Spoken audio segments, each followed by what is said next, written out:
Every week, my colleagues and I unpack what's really happening in the world of global capability centers. We're living in unprecedented times, and most businesses aren't ready for what's coming. Many mistake using AI for simply adopting tools like ChatGPT without actually thinking about how their organizations operate.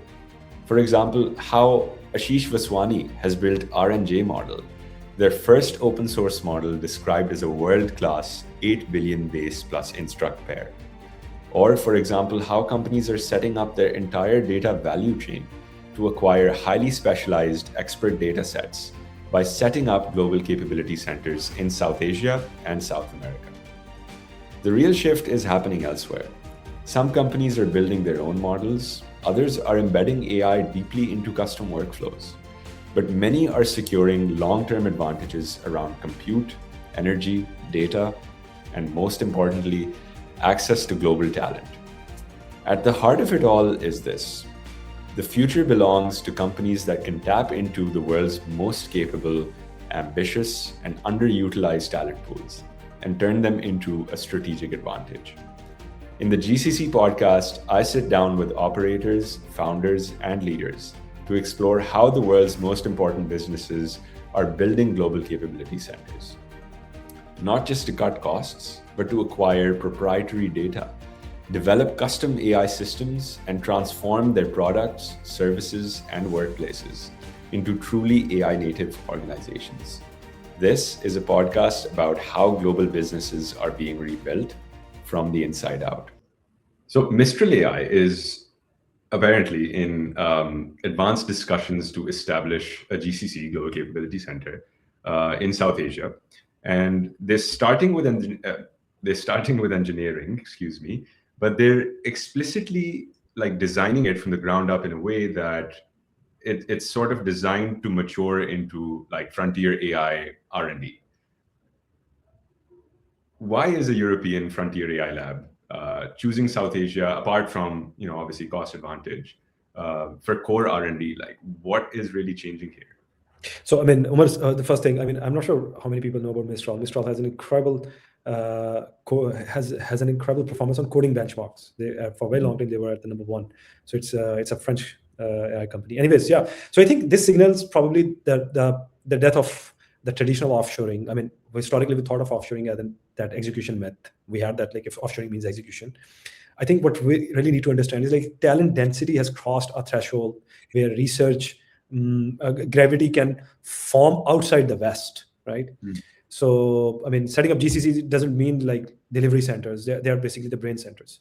And that's why most frontier labs trust now offshore research with model architecture and research loops. And so, yeah, I mean, this is exciting. I mean, lots of opportunities. But we need to understand, this is a new kind of work. I mean, it's not like that existing work, existing people can be mapped into this new work. There will be a bumpy transition, but yeah, I mean, there's so many researchers in South Asia, in India, in Pakistan, even in Southeast Asia. So I think it's a great opportunity for them. And so if this the way I see it, like talent gravity, as they call it, is starting to shift and to move, but the next constraint sort of becomes like, I think for me it becomes obvious pretty quickly. Like, research doesn't just follow like people anymore, right? It follows like power and compute and the ability to genuinely train at scale, right? So G42, for example, in the UAE is beginning construction on a 5 gigawatt AI complex, and they're merging like hyperscale compute, sovereign data, and obviously taking like a regional AI autonomy kind of approach. So is this also just infrastructure? Or is this more strategic in nature? No, I think Elon described this like the unit of intelligence, the unit to see, to measure intelligence is like intelligence produced per gigawatts of energy.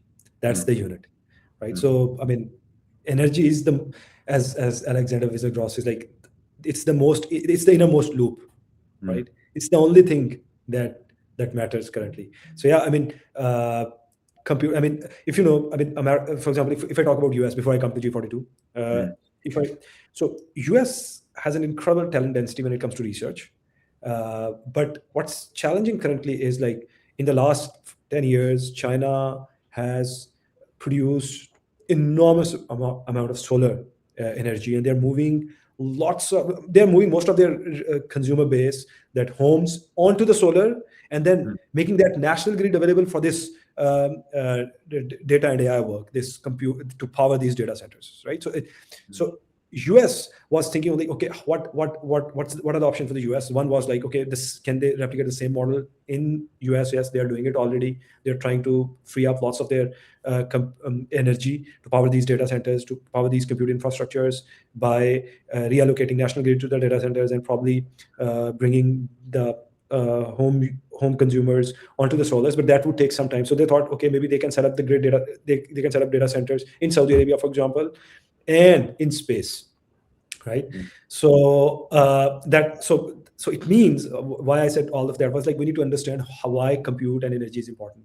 So with G42, they have they are investing a lot in, they have lots of energy, and they're investing a lot in the compute infrastructure. So I think that's very important when you think about setting up GCC. So power plus land plus policy, that's the new trinity, right? GCC used to follow talent only, but now it's not. I mean, now you need, as AI proving ground, or as setting up GCC, you need to come up with energy and sovereignty. So whoever controls training grade compute controls probably model destiny. So in terms of global capability centers, I think we're already seeing lots of GCCs where setting up data infrastructure and setting up energy infrastructure is part of the overall GCC landscape. Yeah, and you mentioned, so we talked about G42 obviously in the UAE, you mentioned the US, you mentioned China.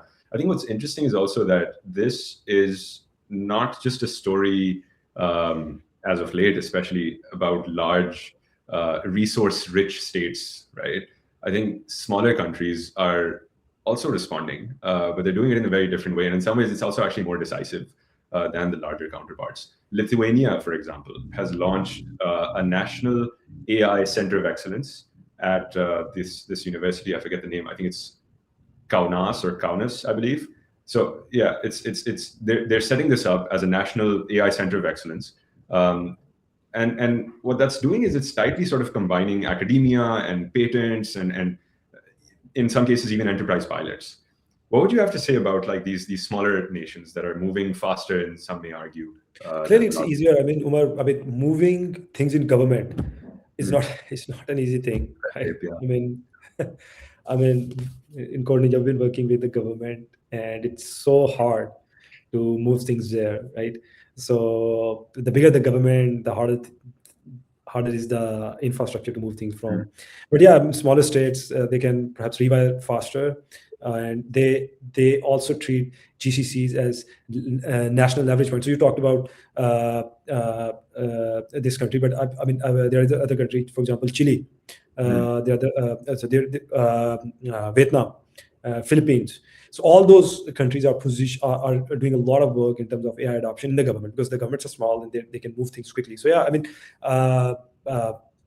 at one end, like that if you're a smaller state, you can launch programs faster. That's one thing. But the other point here is like building AI center of excellence, or GCC, but partnering with the universities. That's something that I think I want to speak on. That is why someone. I mean, it has a dual use.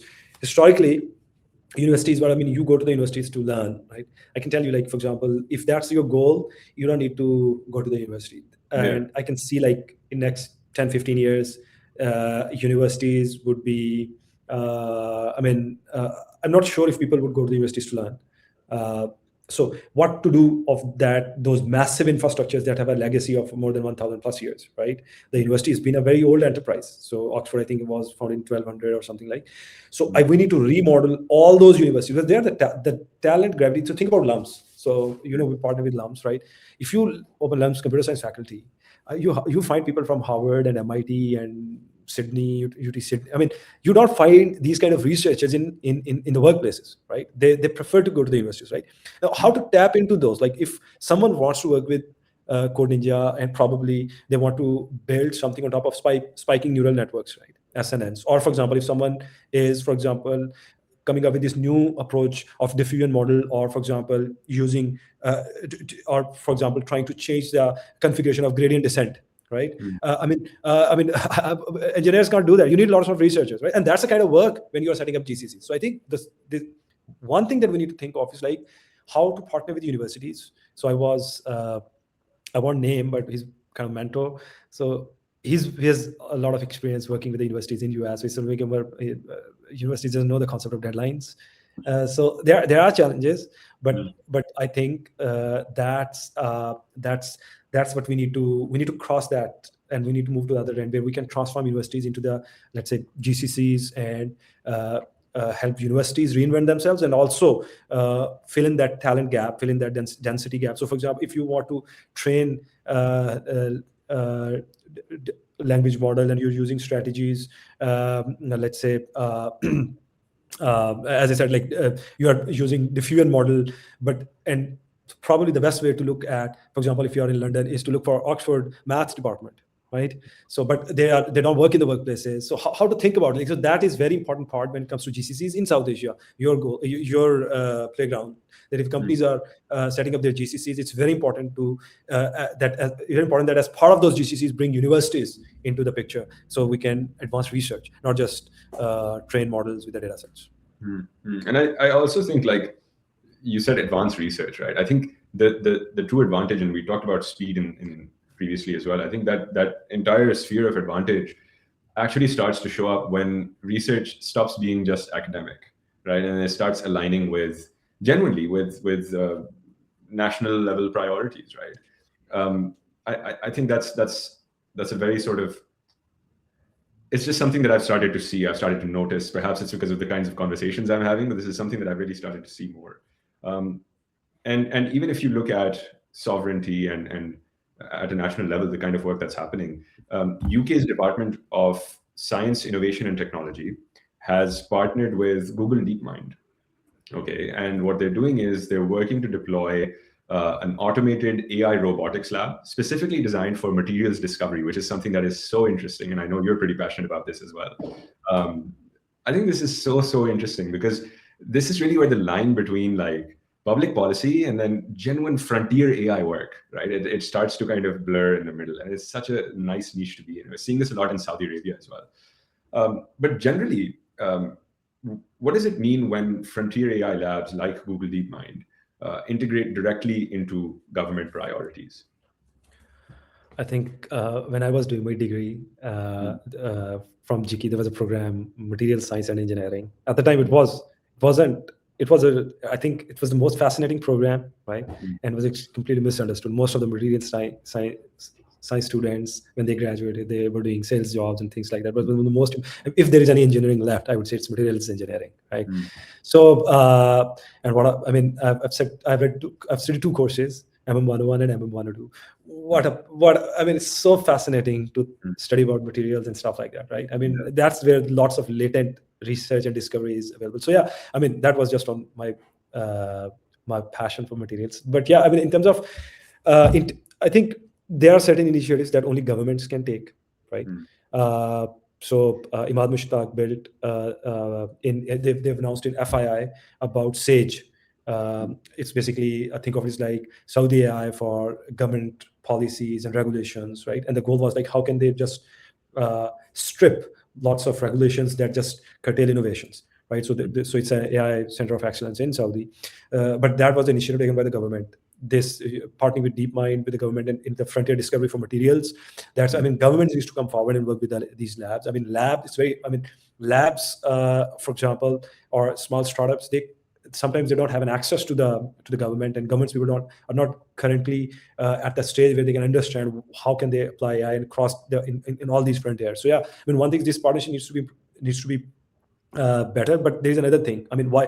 I would just take a segue away from this materials thing. I want to think about why sovereign AI is important. Right? That's something is important. Like, if you see kids today, most of them are interacting with AI through Meta AI, right? That's their art, because that comes naturally with. So every kid is interacting with AI through their mother's phone or smartphone, right? Because parents are not willing to give them phones, and so some are using tabs, but generally they're being supervised. So Meta AI is the way they interact with these AI systems. Now, you don't want the next generation to be trained into trained by AIs who don't, for example, who doesn't understand your heritage, your legacy, your language. What does it mean? So, for example, we are Urdu speaking. Let's see if you talk to ChatGPT in Urdu or in Hindi, right? The kind of answers ChatGPT would give you. I mean, we don't use Urdu in kind of the same context as ChatGPT understands it, right? Because it's not. The primary motive is not being trained on the it's not being trained on our values, our culture, right? What word is being used in which context, right? And then imagine your kid is being trained like this. So, and most of these big businesses are now trying to come closer to you, like AIs that are much closer to you. So I think one of the things we need to make sure is like every country at least should have its own AI, sovereign AI. So we are very comfortable. Okay, they are being interacting with something that who they are at its core, what the society, what you don't want to be trained by AI who doesn't represent your culture, your society, right? It's very important, and mark my words, far more dangerous than TikTok if you don't do that. So sovereign AI is extremely vital, and but the progress is slow with DeepMind, and DeepMind is the second biggest source of AI innovations outside Silicon Valley, and it happened to be in London. So otherwise, I'm sure the London government wouldn't have any idea what does it mean to fly infant innovation, and that's the state of every government except Abu Dhabi or Dubai or Riyadh. So there are few Middle East nations. So yeah, that's my rant on the government. Fair enough. I also think like up till now, most of these examples that we've touched on, they sort of assume that scale is the primary advantage. If you zoom out and just have a bird's eye view. But I also think, and I wanted to talk to you about this, there's also like this parallel shift happening, which is more focused on context and I guess human-centric design is probably the right phrase for it. Humans and, for instance, has sort of emerged as this frontier AI lab that's optimizing models around relationships and community. And this made me think of this because you were talking about Urdu and culture and heritage. It's sort of emerged as this model that focuses more on community rather than scale. How would something like this change the GCC model? So if you think about, like, I mean, I think down the line, every city would have its own national AI, its own civic AI. So Bangalore would have its own civic AI system.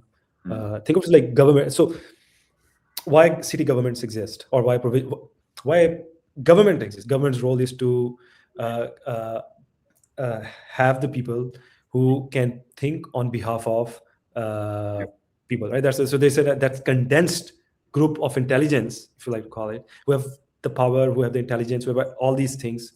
And then you select them, and what you're really doing is like you're outsourcing your cognitive decision making to them. Okay, take decisions on our behalf, right? That's what it is. Like currently, even if there isn't any advancement further from this point onwards, let's say AI breakthrough starts, AI breakthroughs are over, everything is over. Still, the current state of AI, GPT 5.2 with maximal tool calling or Grok, they are perfectly fine to run the government of the cities, right? So that I'm not saying that we should do that, but what I'm saying is you would see down the line, and it's not very expensive either. The cost is Grok is $0.50 per 1 million tokens, right? So I think, and 1 million tokens means you can upload the entire 12 novels of Harry Potter's, and that would be the context.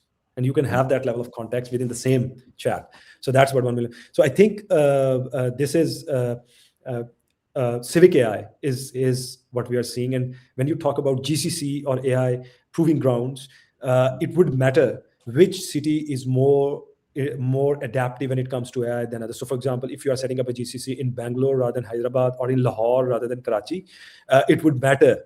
It would matter a lot, because in one city, the AI adoption would be far more, because civic system is deployed, national data sets or provincial data sets are being created. People are more used to how to create new data sets and stuff like that. So so think about it. Shenzhen in China, it's a manufacturing hub, right? If you want to set up your GCC in terms of manufacturing, you would prioritize this city rather than Beijing. That would happen when it comes to AI.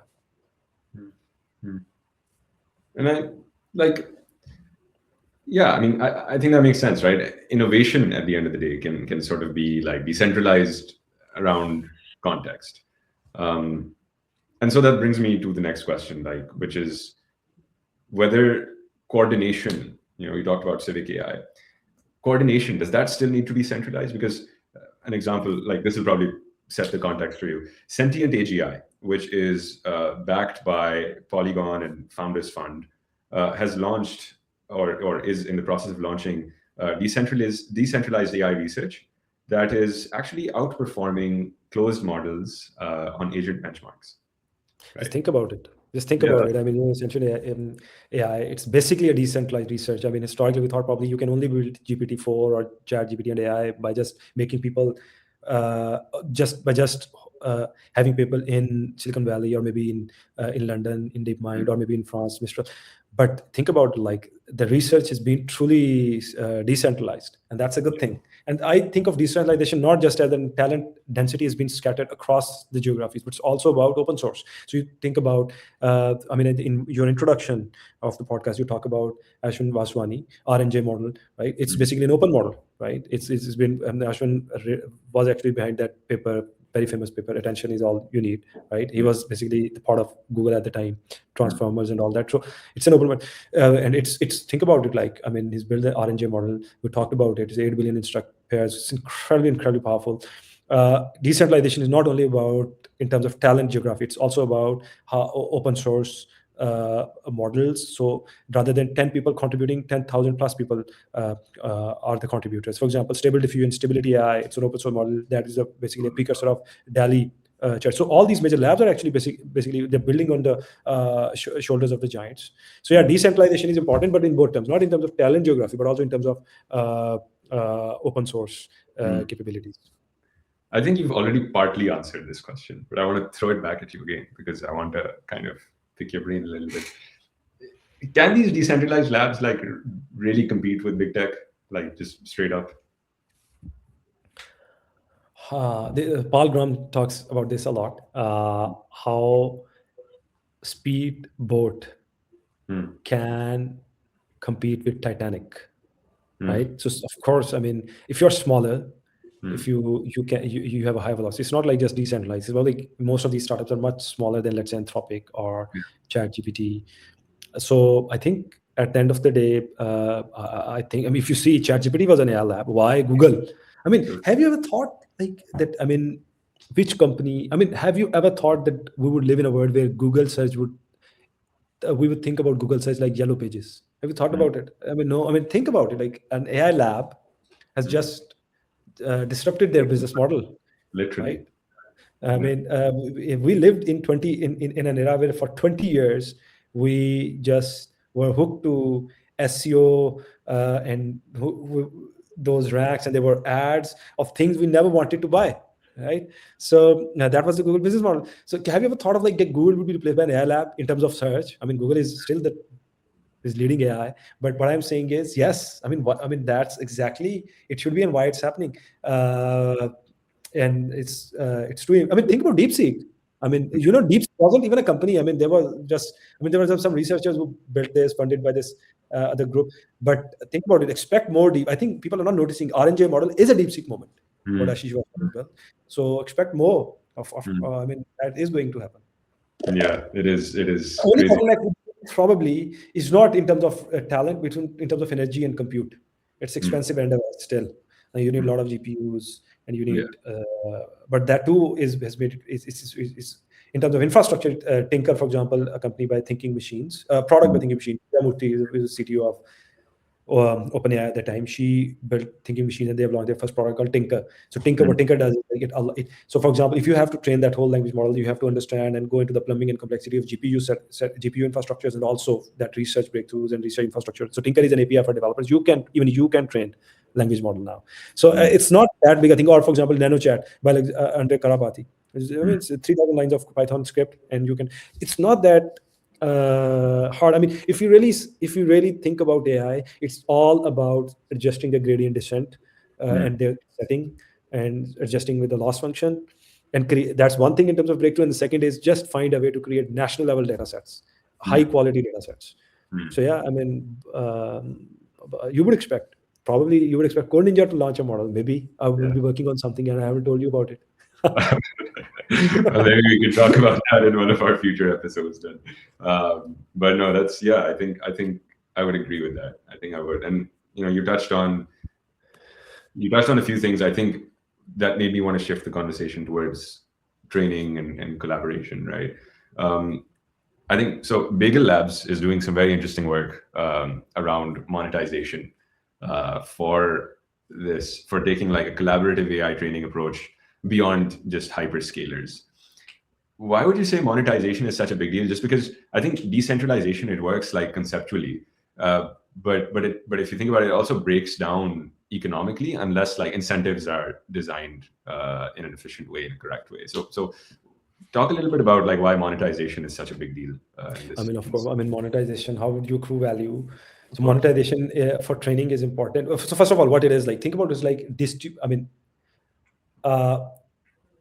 to train a model, let's say you need to have a big supercomputer, but now let's say, I'm just doing this, like imagine you can chunk out parts of training to the different parts of the world, to the different research labs around the world, and then you have a way to map it up. So think of it like you are not just, so what happened to cloud, right? So it is not one cloud infrastructure. There are, I think Microsoft have, I don't know how many clusters of cloud, AWS and all that, right? And then they talk to each other and all that stuff.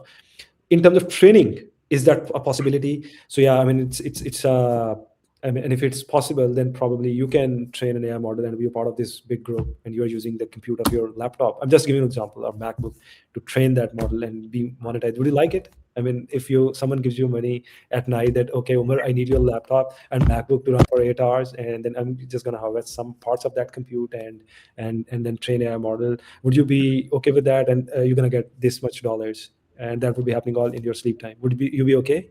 I mean, yeah. Why So not? that answers your question, the monetization. Yeah, no, I think yeah, that's fair enough. But it's also like, I think once these like distributed contributors that are so scattered around, I think once they can start earning GCCs, if you look at it from that lens, also they become these very interestingly postured economic networks in a sense.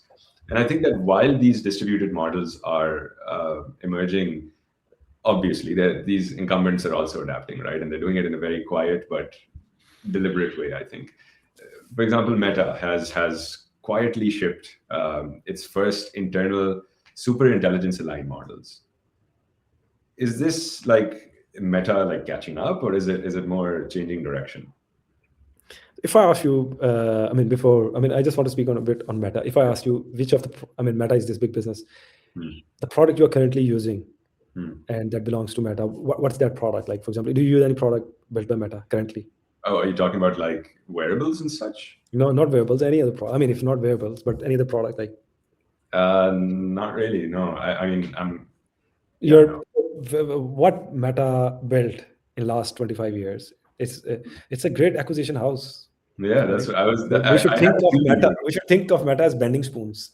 Yes. Rather than so they've acquired WhatsApp. That's what we all use. They acquired Instagram. Both of these things, they didn't conceive this. So of course, it required a lot of infrastructure to support it. But then they tried to build AR VR headsets. It didn't work out well. They tried to build something on AI Lab, Llama 3 models. They introduced some very good open source models, but I've been using Meta AI through these wearables.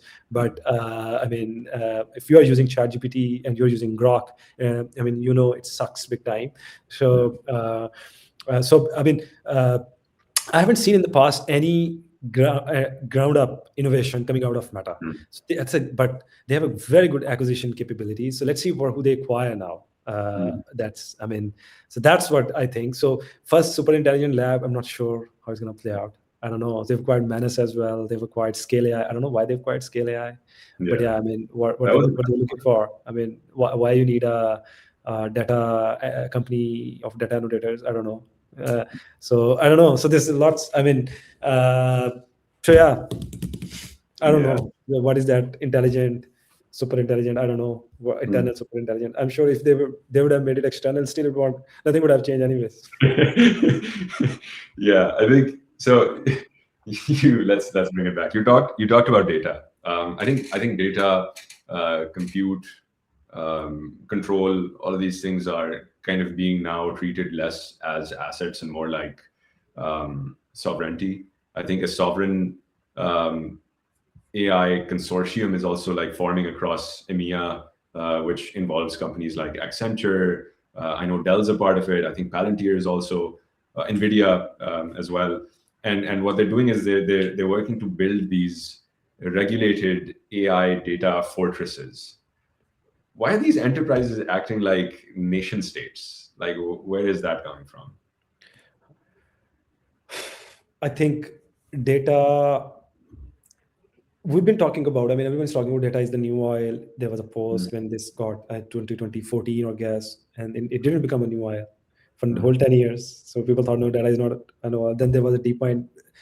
People who were saying we trained AlphaFold 2 on the same data as AlphaFold 1. So we really need scientific breakthroughs, not just data. But eventually it turned out that high quality national data sets are required to make AI work, right? Think of it like if you see there's a YouTube channel called Physics of AI, right? Okay. So basically they try to look at AI from the angle of physics. So if you really see how the world is operating, I posted about it, the universe is this giant computer running this cosmic algorithm. So the algorithm is like you need lots of compute, right, in the universe. So for example, imagine there's a supercomputer, there's a lot of compute, then you need an interactive system there, and then based on that interactive system and compute, universe generates infrastructure around us, right? That's what it is. So that interactive system is data basically, right? The compute needs data. So every company is trying, every nation state should try to build their sovereign AI before their companies build their sovereign AI systems. So just imagine, I mean, you know how social media has disrupted the countries, their power structure and all that, right? Social media was nothing, as compared to what AI is. AI in its design is very social, right? And now you combine AI with TikTok and decentralization. I don't know. So what I think, before the big businesses build their data fortresses, governments should start thinking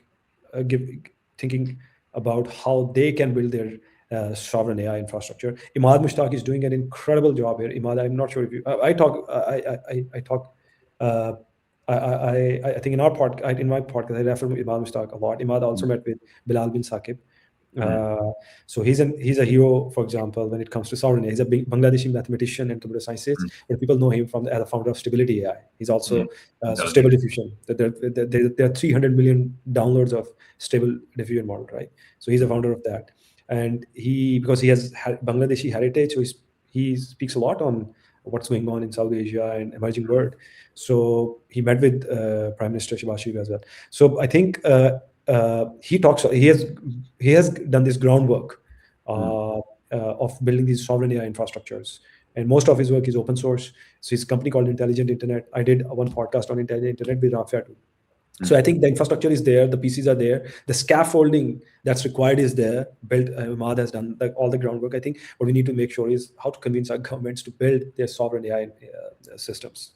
And I also think like once you start actually looking at all of this and thinking from a sovereign lens, the sort of isolated approach really stops making sense. And APAC has also like committed over $150 billion to like this collection of AI corridors that span inland India and Johor and South Asia in general, kind of bundling land and power and policy and all into one. So talk a little bit about that, Amir. Like why these corridors instead of hubs, but taking a more isolated approach, I guess. So think about like corridors. I mean, the core idea is like, I mean, you declare rather than one city or one geographic infrastructure, you cluster different geographical infrastructure. They call it corridor. So for example, at one city or what geographical location, it's an energy well. You draw energy from there. You set up your data center in another place, in another city. That's a compute infrastructure there, and then you have a talent hub in some other city. So you just call it a triangular corridor. So it's a concept, and you need to think about this thing, like how AI is shaping, reimagining the geographical boundaries. So yeah, corridor is just another way of saying like you can split your GCC across the geographical stack.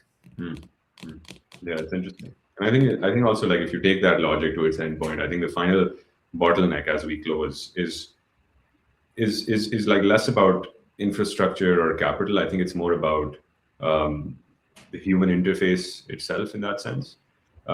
Merge Labs has raised 250 plus million for what they're calling brain AI interfaces. Very interesting. But what does neurotech have to do with GCCs? So merge or neurotech, I mean, basically merging humans with machines. So in GCCs, I mean, that's exactly, I mean, we discussed, I think 2 days back about AI proving grounds. The core reason for that proving grounds was like, how can we, because in the West, industries are extremely regulated, what we can do to build AI systems. Like, for example, we discover new drugs, try and test in the proving ground and bring it back. So when you talk about merge and neurotech, it's all about how humans and machines can co-innovate and merge in a sense, not in a negative sense, merge in a sense, like how like human machine symbiotics, if you like. So GCCs are actually I mean, what are GCCs? They are human machine symbiosis. You have compute, you have talent, and you just try to merge them to create, for example, so the first news was Mistral. That was more of like human machine symbiosis. So yeah, that is neurotech. Well, that is basically GCC. The neurotech is a very broad term. Merge, for example, if you talk about BCI interfaces and stuff, but that requires humans. Like, think about in the world, congenital cataract, right? It's a disease. The number, it's a disease that's the patient of this is widely available in India, in a certain parts of India, right? And cataract means motia, right? So now you are building systems where, for example, you need to cure these patients or cure this disease. So in your AI proving ground, you have access to those patients and you can work with them to build those BCI interfaces to see. So AI proving ground is far beyond just now data sets. You need these kind of things as well.